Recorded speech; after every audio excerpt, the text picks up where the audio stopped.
안녕하세요, 신지우입니다. 저는 전 세계의 미스터리한 사건 사고를 소개하고 있습니다. 이 남성의 이름은 앤드류 서, 한국 이름은 서승모라고 합니다. 1974년 한국에서 태어났지만 2살일 때 부모와 같이 미국 시카고로 이민을 갔어요. 그 당시 전형적인 이민자 가정에서 자란 사람이죠. 어릴 때 앤드류는 시카고 한인들 사이에서 효자라고 소문날 정도의 착한 아들이고 학생이었습니다. 운동도 잘하고 성적과 친구 관계가 좀 더 좋았어요.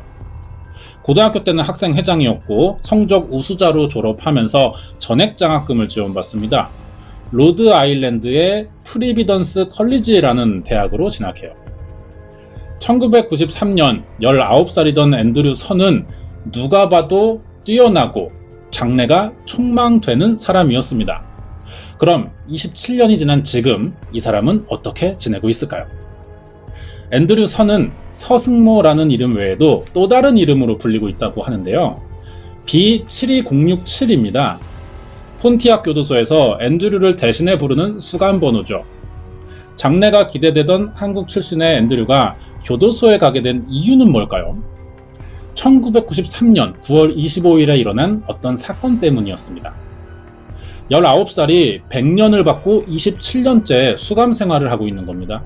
대체 이날 무슨 일이 있었던 걸까요?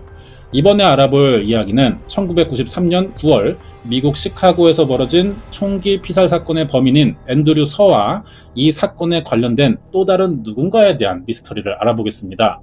자세한 내용이 궁금하시면 구독과 좋아요 부탁드립니다. 앤드류 서 사건을 설명하기 전에 가족 관계를 먼저 알아보겠습니다. 1974년 한국의 평범한 가정에서 둘째로 태어났어요. 5살 위에 누나가 있고 이름은 캐서린입니다. 한국 이름은 서혜승이에요. 70년대 한국에는 아메리칸 드림이라는 게 있었거든요. 한국의 많은 가정이 각자의 사정으로 미국 이민을 가던 때입니다. 앤드류 서의 가족도 1976년에 미국 일리노이주 시카고로 이민을 가요. 언어가 통하지 않는 나라에서 사는 게 힘들다는 건 누구나 알죠. 하지만 막상 가보니 생각보다 더 힘들었다고 합니다. 다행히 어린 나이였던 캐서린과 앤드류는 부모보다 빠르게 이 미국 생활의 문화에 적응해요. 캐서린이 영어가 빨리 늘었다고 합니다. 그래서 부모의 통역사 역할을 해서 일을 도왔고요. 미국 정착을 도운 자식인 거죠.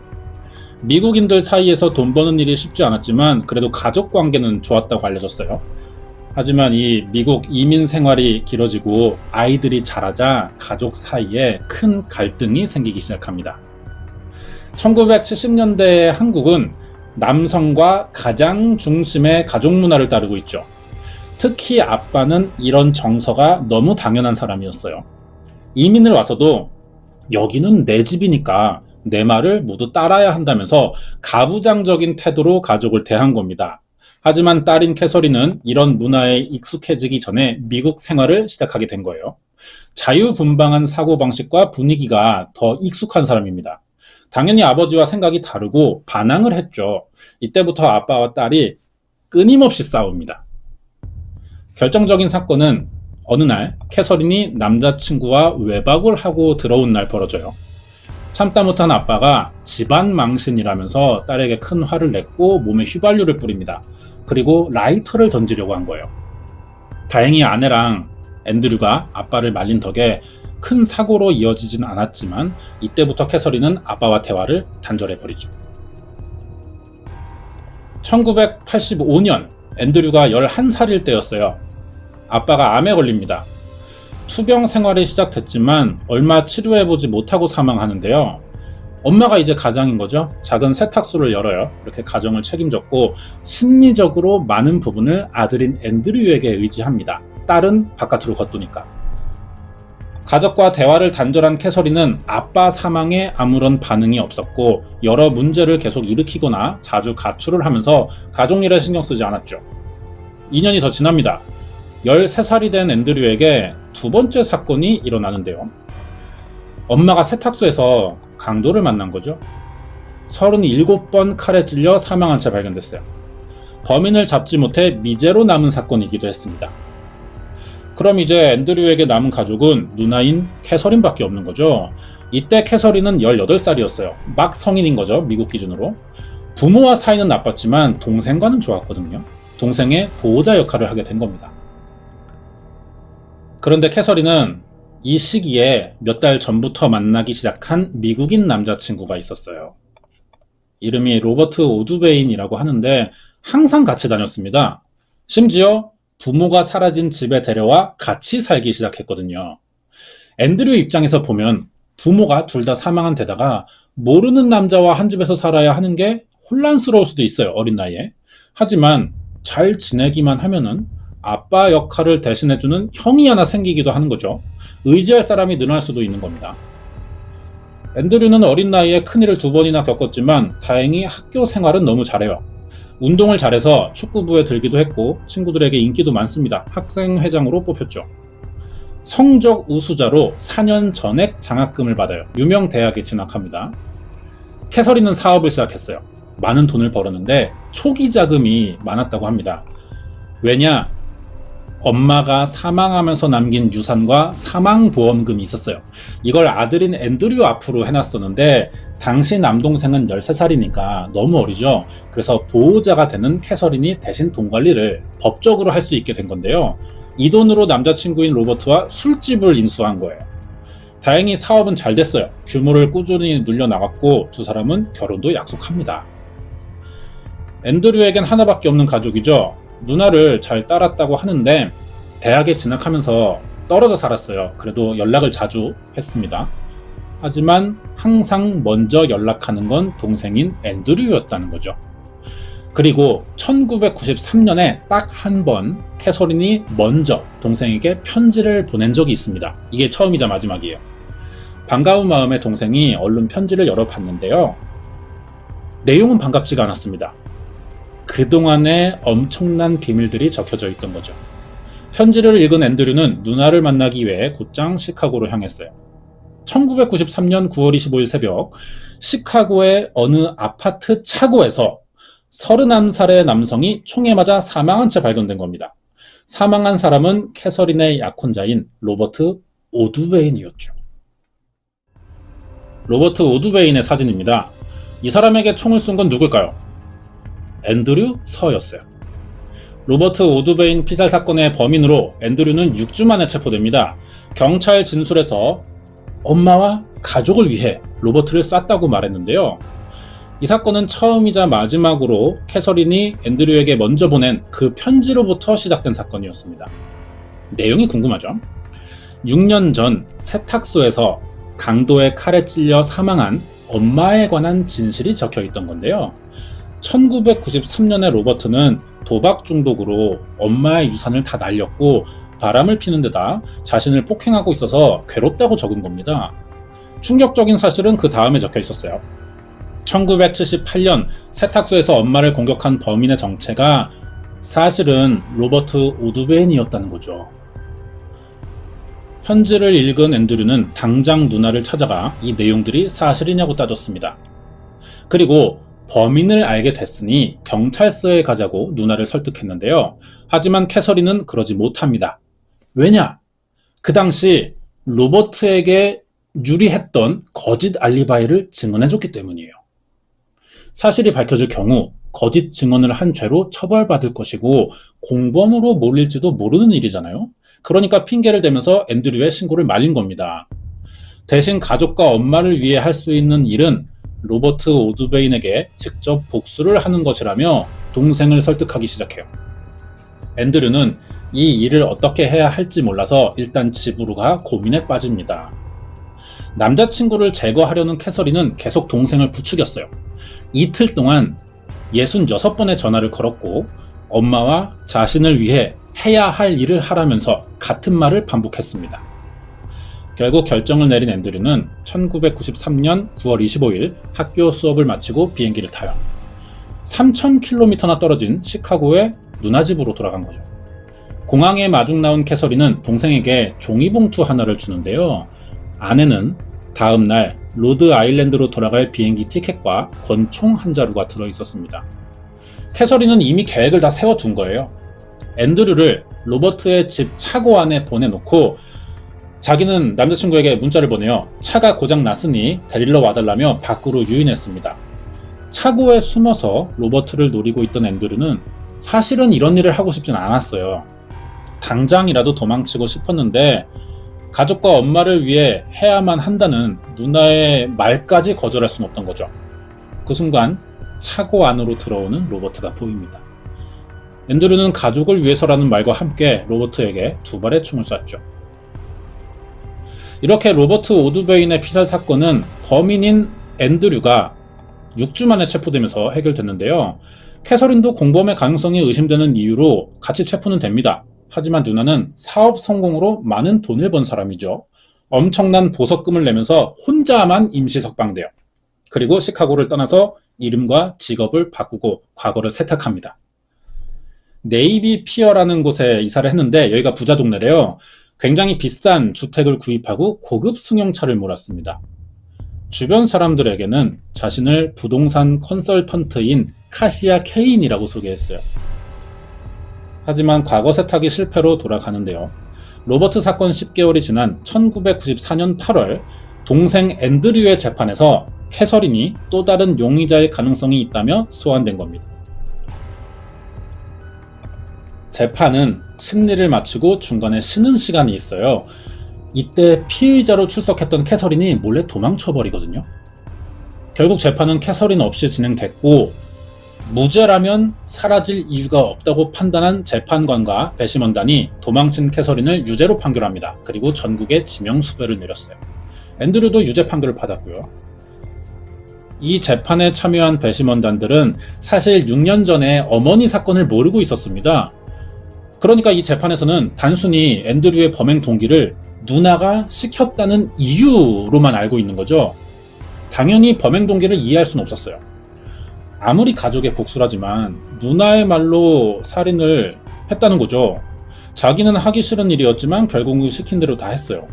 이런 앤드류의 행동을 어떻게 봐야 하냐는 겁니다. 자, 요즘에 많이 들리는 말 중에 가스라이팅이라는 심리학 용어로 이 상황을 설명할 수 있을 것 같은데요. 1938년에 가스라이트라는 연극이 있었거든요. 여기서 유래된 말이에요. 상대의 심리나 상황을 조작하고 이용하는 방법을 말합니다. 피해를 입었지만 이 피해는 나에게 문제가 있어서 생긴 피해라고 생각하게 만드는 거죠. 이게 반복되면 당사자는 스스로를 계속 의심하게 되고 상대방에게 정신적으로 의지하려는 심리가 생깁니다. 점점 지배받기 시작하는 거죠. 이때부터는 원하는 방향으로 사람을 행동하게 만들 수가 있어요. 이렇게 스스로를 의심하게 만들어서 정신적으로 지배해가는 행동을 가스라이팅이라고 합니다. 사건이 일어나기 전 캐서린이 동생에게 66번 전화했다는 점을 봤을 때 앤드류는 오랜 시간 동안 누나에 의해 가스라이팅 된 것이 아닌가 이런 의심이 드는데요. 1976년에 앤드류의 가족들이 미국으로 이민했을 당시 타지에서 의지할 수 있는 곳은 가족들밖에 없었습니다. 하지만 아빠와 엄마가 사망하자 13살밖에 안 된 앤드류는 누나인 캐서린 외에 의지할 사람이 없던 거죠. 이때부터 자연스럽게 캐서린의 의견대로 모든 게 결정되고 있었을 가능성이 높아요. 범죄랑은 상관이 없죠. 보호자니까 이렇게 해라라고 끊임없이 주문을 해온 겁니다. 이게 습관이 된 거죠. 누나에게 결정권이 아무래도 많았을 겁니다. 어떤 의견 차이가 생겨서 싸우더라도 누나는 자기 잘못이지만 의도대로 다 설득해낼 수 있었을 거예요. 자신들도 모르게 캐서린은 시키고 앤드류는 따르기만 하는 이런 관계가 됐던 겁니다. 앤드류가 학교에서 모범생이었죠. 어느 날 앤드류가 이런 말 한 적이 있어요. 내가 장학생이 됐고 대학에 갈 수 있는 이런 거는 다 누나가 만들어준 거다. 이런 이야기를 직접 한 적도 있었다고 합니다. 그러면 로버트의 피살 사건도 오래전부터 가족과 어머니의 복수를 위해서 반드시 없애야 한다는 누나의 지속적인 강요와 세뇌가 있었고 이걸 거부하지 못해서 시키는 대로 할 수밖에 없던 거라고 이 사건을 봐야 할 것 같습니다. 1994년 8월 로버트 오드베인 사건의 재판 도중 캐서린이 도망친 지 6개월이 지납니다. 의외의 장소에서 캐서린 서에 대한 소식이 들려오는데요.